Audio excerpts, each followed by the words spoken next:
Capítulo 1. O Jovem do Sul e a sede por poder São Borja, interior do Rio Grande do Sul. Final do século XIX. Ruas de terra batida, clima seco e famílias influentes que se entrelaçavam entre política e tradição. Foi nesse cenário que nasceu Getúlio Dornelles Vargas, em uma casa grande, silenciosa e cheia de regras. Desde pequeno, observava mais do que falava. Seu pai, um estancieiro com pretensões militares, exigia postura. Já a mãe, religiosa e contida, moldava o filho com disciplina e temor. Getúlio cresceu entre livros e cochichos de corredores. Durante a juventude, cursou direito em Porto Alegre, mas era no convívio com militares e intelectuais que sua verdadeira formação acontecia.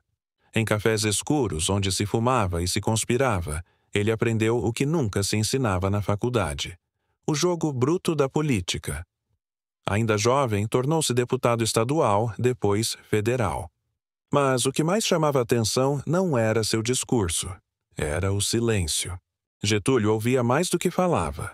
E, quando falava, usava palavras medidas, cirúrgicas, sempre deixando margem para interpretações.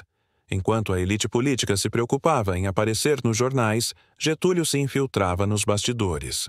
Costurava acordos, neutralizava inimigos discretamente e sabia exatamente onde investir sua lealdade.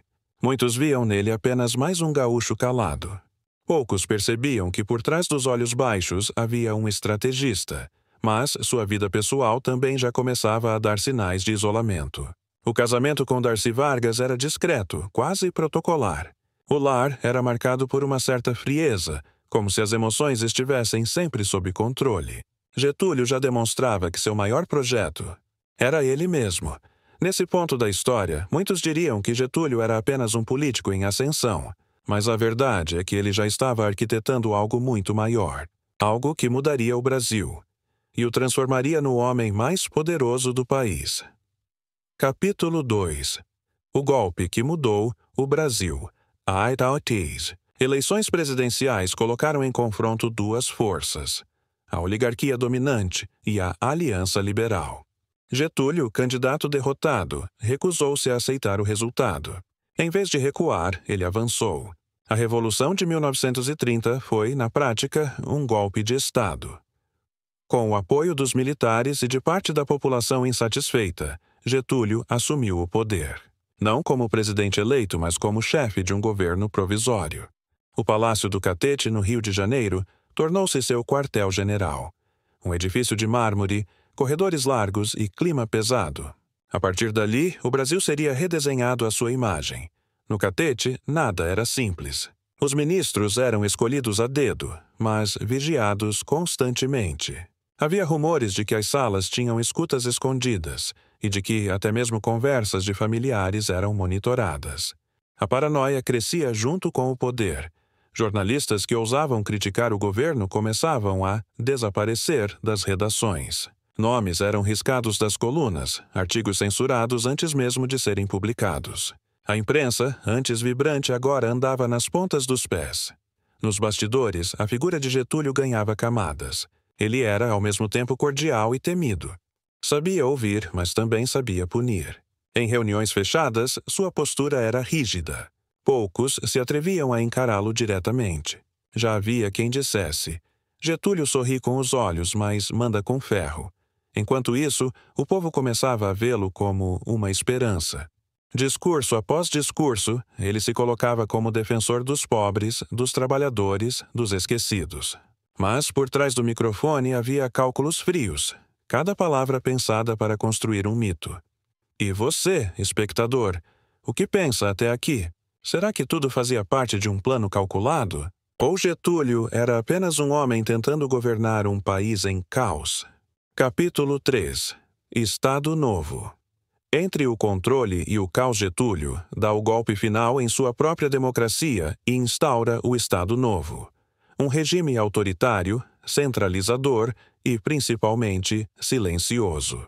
Não havia mais oposição legal.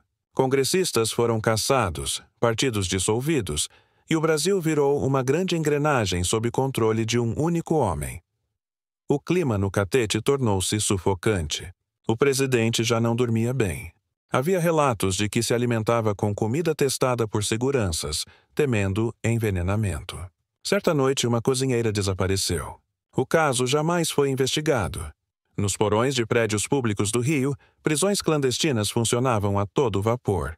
Intelectuais, operários e até estudantes eram levados para interrogatórios que, muitas vezes, terminavam em tortura. Tudo em nome da ordem. Getúlio, no entanto, não perdia a pose. Em público, continuava sereno, quase paternal. Mas por dentro, segundo relatórios secretos, era um homem consumido pela desconfiança. Não confiava nem nos próprios generais. Trocava auxiliares com frequência e mantinha dossiês sobre todos que o cercavam. Apesar do autoritarismo, suas políticas sociais avançavam. Criava institutos de previdência, defendia a industrialização e falava com fervor sobre o trabalhador brasileiro. Era o paradoxo de Getúlio, o ditador que se vendia como redentor. Os palácios de Brasília ainda não existiam, mas o poder já tinha seu trono, e Getúlio se sentava nele com um misto de glória e medo. Se você chegou até aqui, agradeço profundamente por acompanhar essa história, e posso te garantir, o melhor, ou o mais sombrio, ainda está por vir. Capítulo 4. A reaproximação com o povo depois de ser pressionado a deixar o poder em 1945. Getúlio Vargas retornou a São Borja, sua terra natal.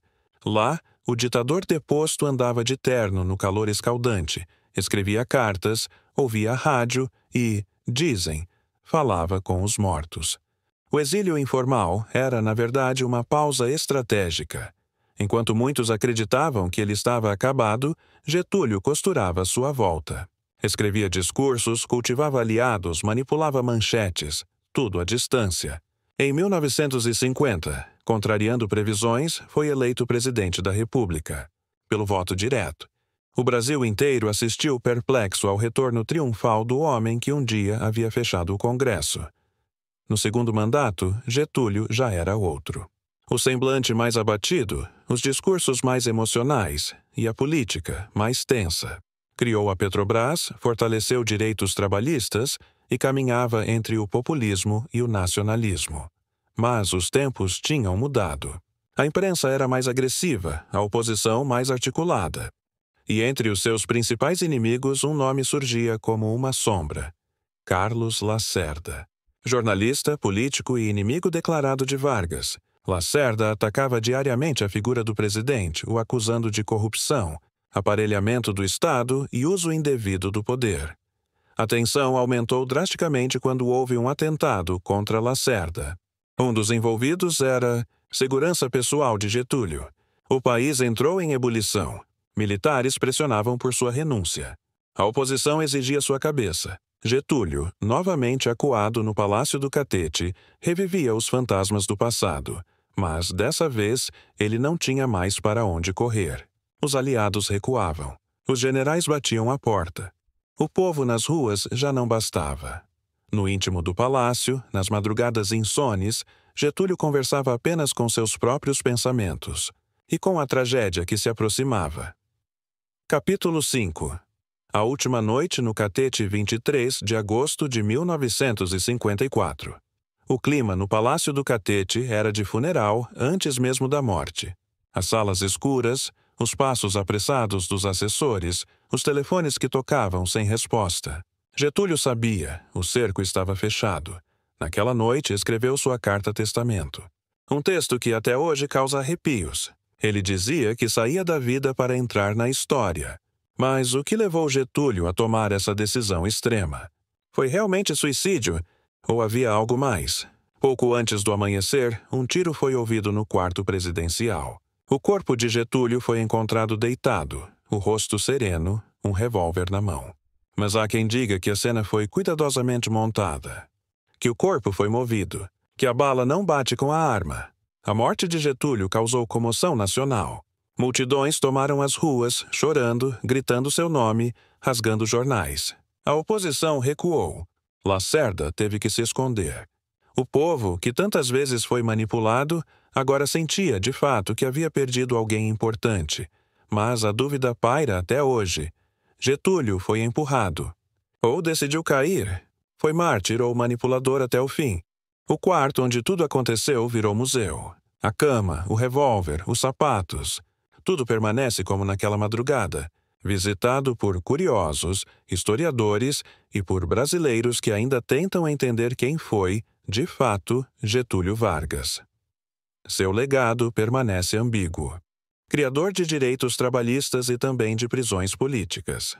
Pai dos pobres e senhor do silêncio.